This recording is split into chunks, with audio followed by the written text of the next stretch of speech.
Hello and welcome to a new video. Today we are reading some stories from our /Malicious Compliance. Let's get into the stories. Being 1 minute late equals being out for the day, so I'll take the day off. From Jade_99. So I worked at this company for 2 years and never had attendance issues brought up, and received 2 promotions in a year. They were training me for another promotion when my boss goes through every time I've ever been even a minute late back from breaks or lunches. Keep in mind, in the last 6 months I had only ever been out sick twice, which, even though I had sick pay, were each considered a strike. Even when I got COVID from being exposed at work, the 2 days I called out were each separate occurrences held against me on my review and bonus. Effectively, it was 5 to 10 minutes all in 1 minute increments, and those 10 minutes were enough for him to write me up and say I will still be training for the promotion, but there is no way in my review in a month I will receive the promotion or pay increase till next review. He even said I was an example employee, excelling in this role, and I can handle more than anyone without being challenged. So because of these few minutes I will have to do the job for this promotion for a year without pay or title, and I'm on right up. I asked him to clarify if that meant each time I was a minute late was as much as a strike as being out sick for the day, and he said yes, it's based on occurrences. Well, one day I was having car issues, and if I were to work from home that day I'd only be a minute or 2 late. He also reprimands having to work from home too much since we're supposed to be in office 4 times a week. If I came in office I'd be at least 20 minutes late. So I decided to call out sick since it's all the same anyways. He also ended up promoting me anyways, after telling me this wasn't possible no matter how perfect my attendance was. So I found a new job and left, giving me an even bigger raise. Boss made a rule and soon changed his mind. From Ruif.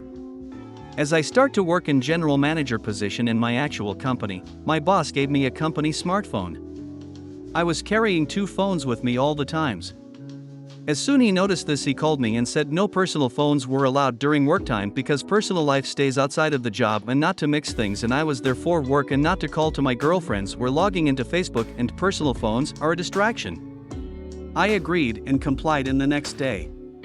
In the very next day after I started to keep my personal phone in the locker room, he was waiting for me at the lobby with very bad mood because he called multiple times after work time and I didn't answer, and asked why I ignored him.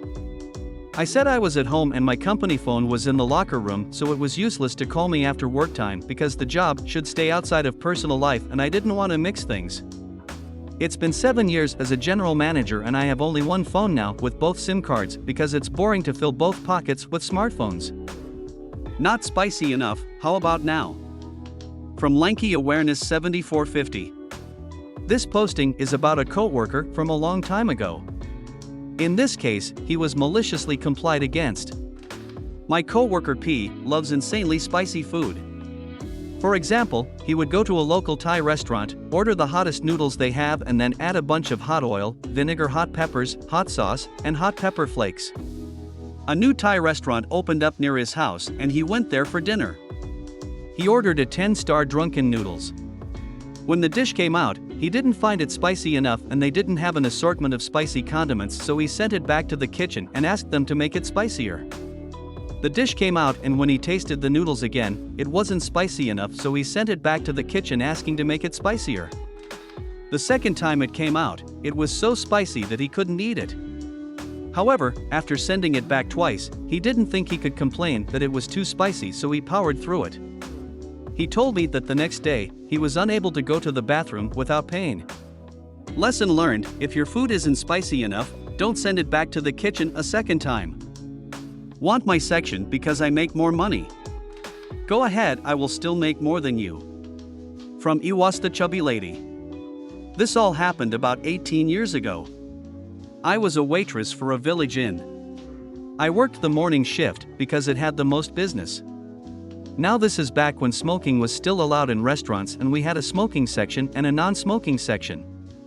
Our seating chart was designed for this in mind and never changed even after the restaurant went full non-smoking. Now on Sunday we had your wonderful church rush that would pack the entire place for hours. So Sunday was totally non-smoking until 3 p.m. On the weekends we would have about 8 servers. This meant that smoking side had 2 while the other side had 6. So if you worked the smoking side you had 10 tables to take care of while the other servers had 4. Management knew I was good at what I did and would always put me in the biggest section on Sunday, and I could take care of all 10 of the tables no problem. Now servers always talk about their tips, and without fail I always made more than anyone else. This caused anger from some of the newer servers, and they said it was because I always got the better section. Management came to me and told me what was going on. That's when we decided on malicious compliance. Okay, you can have my section next Sunday, I will take this small section. But since I am on the other side of the restaurant, I will not be able to help you much. I then got to enjoy a less stressful Sunday, did my job like normal, turned my tables, and made a ton of money. The other server was running around like crazy and not getting much done.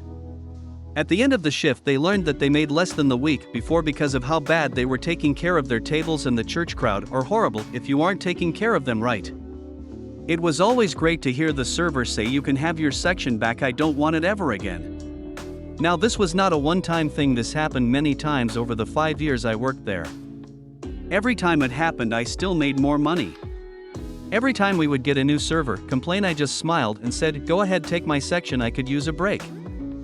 Every request needs a ticket? Understood. From Pizzaholic 1981. A few years ago, I was an IT analyst for an aerospace company in Toronto. There were 3 sites, and 1 analyst for each site. I was barely able to keep up with the workload for my site, but managed. One day I found out that 1 analyst had given a month notice and had already quit. The company did not replace him. I had to drive daily between cities to manage both sites. Shortly after, my boss was let go. And I was given a new boss who lived in another country. The work piled up, and several employees at a time would have non-working computers because there was nobody to help them. I had to stop supporting projects that I was involved in with other managers, like getting 20 computers for the factory floor. This was definitely going to blow up, and I needed to cover myself.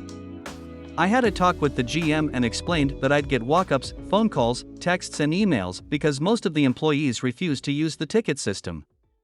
I'd even have employees coming up when I was on a call and try talking in my ear. The GM decided that all requests must come in the form of a ticket. I adopted a no ticket equals no work policy and enforced it on all employees and managers. I also stopped answering texts and calls. I'd answer all email requests with "please open a ticket." Most managers refused, so I would just thank them for their time while they fumed off to file a complaint against me.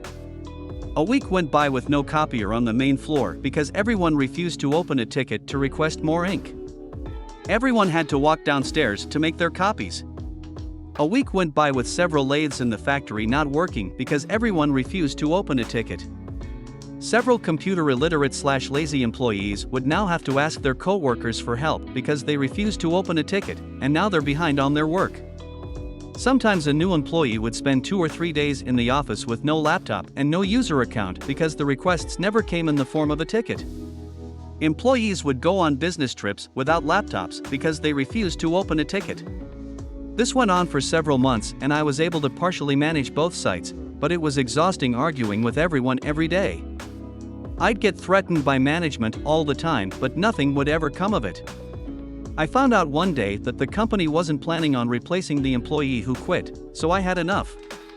I spent a few weeks declining requests as usual, but when they came from a manager I'd add, "and if you don't like it, then fire me." Request denied. Eventually, I decided my mental health was more valuable than the company, and when the last analyst went on vacation, I simply left my phone and laptop on my desk and stopped coming in for my shifts, 0 notice given. A week later, I get a call from HR. They found my wife's hashtag as an emergency contact and said I let them down and there was nobody to help. I replied with "good, now you know how it feels," and left it at that. 6 months later, the only analyst left tells me the company replaced my position with 2, but they're still in rough shape. All they had to do was replace an employee. TLDR: aerospace company doesn't replace IT staff when they quit, workload doubles, I get permission to decline requests that don't come in the form of a help desk ticket. Everyone refuses tickets, I refuse work, no work gets done. Thank you for watching. Please comment, like, and subscribe for more Reddit comment videos. Check the description for the original post from Reddit. Good luck to everyone today.